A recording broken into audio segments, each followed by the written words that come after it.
Made a little extra money with a side hustle this year? That's great. But the IRS may be more interested in your custom t-shirts than your grandma is. If you earn $600 or more through PayPal, Venmo, or Zelle, that platform could send you a 1099-K, and the IRS gets one too.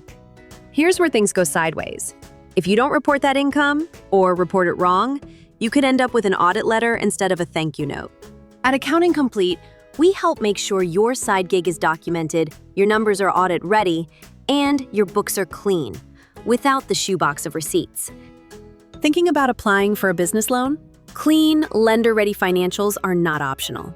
We prep your P&L, spot red flags, craft projections, and help tell the story lenders want to hear.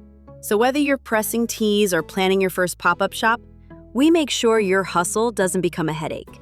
Let's keep you compliant and confident.